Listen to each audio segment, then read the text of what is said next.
कार्यक्रम के पुण्यार्चक हैं माताजी एवं पिताजी श्रीमती कमला जैन, श्रीमान रूपचंद जी जैन, श्री दिनेश जैन, श्रीमती रेखा जैन, दिवेश जैन, दिशा जैन एवं समस्त गंगवाल परिवार, प्रवासी मुंबई, निवासी ब्यावर। संगत सगा हो दगा, सगा हो दगा, अर्थ विनिमय में मूर्छा बढ़ती, मूर्छा बढ़ती। और दूसरा है संजय कहाँ, वस्तु विनिमय में मूर्छा घटती, मूर्छा घटती। ये दो हाइकू आचार्य श्री जी ने दिए। हाइकू का मतलब 17 अक्षर होते हैं और आप लोगों ने देखे होंगे, कोटेशन लिखे हुए रहते हैं ना। तो इसके अर्थ भी जो चार्टेड अकाउंटेंट हैं वो तो तुरंत समझ गया होगा कि अर्थ विनिमय और वस्तु विनिमय क्या होता है। अर्थ विनिमय में मतलब होता है अर्थ की ओर दृष्टि जाते ही आप अनर्थ कर बैठते हैं और काला बाजारी स्टॉक कर लेंगे और मूर्छा और बढ़ती चली जाती है। आज मोदी जी ने कैशलेस पेमेंट, झंझट खत्म। हालांकि ये कैशलेस तो हो गया है लेकिन बैंकों के माध्यम से तो हो ही रहा है। हमारे यहाँ तो ये होता था, भैया मेरे पास में 1 किलो गेहूं है और आपको चना चाहिए, चने की दाल चाहिए, ला भैया तुम दाल दे दे और ये गेहूं ले ले। इसको बोलते हैं वस्तु विनिमय। ये हमारे भारत की परंपरा रही थी। मुझे याद है जब हम बचपन में दुकान पर बैठते थे, महिलाएं गाँव की चना, गेहूं, जौ, बाजरा, उड़द, मूंग, मोठ आदि लेकर आती थी और उनको पिताजी ताऊ जी तोल लेते थे। और इतने पेमेंट की आपको क्या चीज़ चाहिए, पहले की आवश्यकताएं भी सीमित होती थी। आपको बताएं, हाँ 2, 4, 10 आइटम होते थे दुकान में, क्योंकि अंग्रेजों ने चाय चालू कर दी थी तो चाय के बिना रहते नहीं थे लोग। तो चाय, चीनी, शक्कर जो होती है ये टक्कर, ये पहले, और बाकी गुड़ घर में ही बन जाता था। तो शक्कर है और ये आपके चाय है और 2, 4 आइटम और समझ लो, बाकी कुछ नहीं। सब्जी घर में ही होती थी उन लोगों के यहाँ, सबके यहाँ। और जितनी भी आप दालें हैं वो सब वहीं घर में ही होती है। कोई चीज़ बाजार में बिकती ही नहीं थी। आज सब का सब अतिरेक यहाँ पर बोल रहे हैं। मोह मूर्छा का अतिरेक है ये। यह अति निम्न कोटि का कर्म है, बहुत ही निम्न कोटि का। स्व पर को सताना है, अपने को भी सताना है और दूसरे को भी सताना है।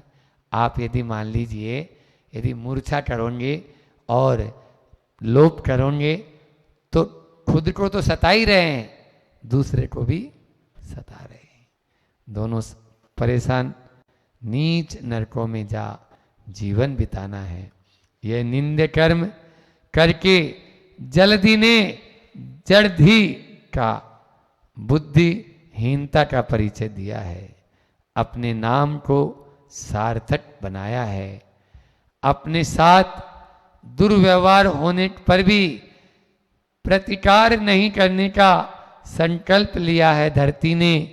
इसीलिए तो धरती सर्व सहा कहलाती है, सर्वम सहा कहलाती है, सर्वम स्वाहा नहीं। वाह। और सर्वम सहा होना ही सर्वस्व को पाना है जीवन में। संतों का पथ यही गाता है। समझे आप लोग थोड़ा सा। अब वो जो लोभ है, जो मूर्छा है, उस मूर्छा के द्वारा वह नीच कर्म है, नरक में जाने का कर्म है। उस निंद कर्म करके जल्दी ने जड़धी का बुद्धिहीनता का परिचय दिया है। जल्दी का मतलब क्या होता है बोलो? धी का मतलब होता है धारण करने वाला, है ना। जैसे जलधी यानी जो जल को धारण करे, तो बादल भी होते हैं और समुद्र भी होता है। यहाँ समुद्र लेंगे तो समुद्र है, तालाब है, सरोवर है, उन्होंने जड़धी का, जड़ यानी एक होता है चेतन और एक होता है जड़, एक होता है जान वाला और एक होता है बेजान, बेजान का परिचय दिया है। समुद्र ने, जलधि ने जड़ का परिचय, जबकि वो तो जान वाला है, जान वाला नहीं है, उसमें चेतनता है, एक इंद्रिय है या नहीं है, एक इंद्रिय है। बुद्धिहीनता का परिचय दिया है, उसमें बुद्धि नहीं है, अपने नाम को सार्थक बनाया है। मतलब वो लय और लय में अभेद होता है। एक कातंत्र रूपमाला में सूत्र आता है, लड़यो अभेद है, र और लय इनमें अभेद होता है। तो यहां पर जड़धी और जलधी दोनों एक से हो गए, ले पाओगे।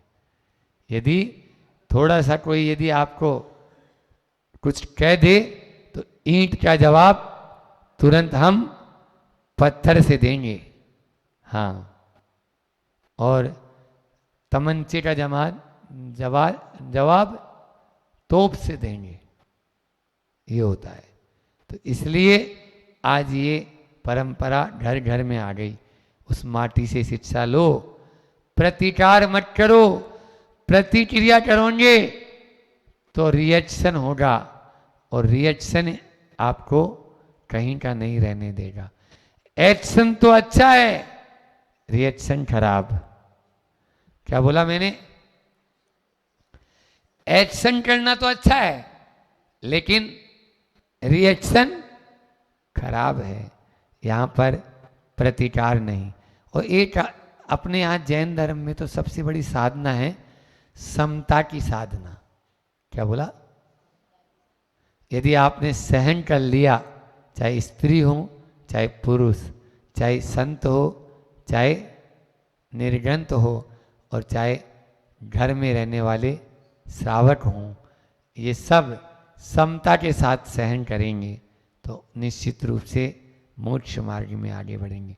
संकल्प लिया धरती दे, इसीलिए तो धरती सर्वम सहा कहलाती, सब कुछ सहन करने वाली।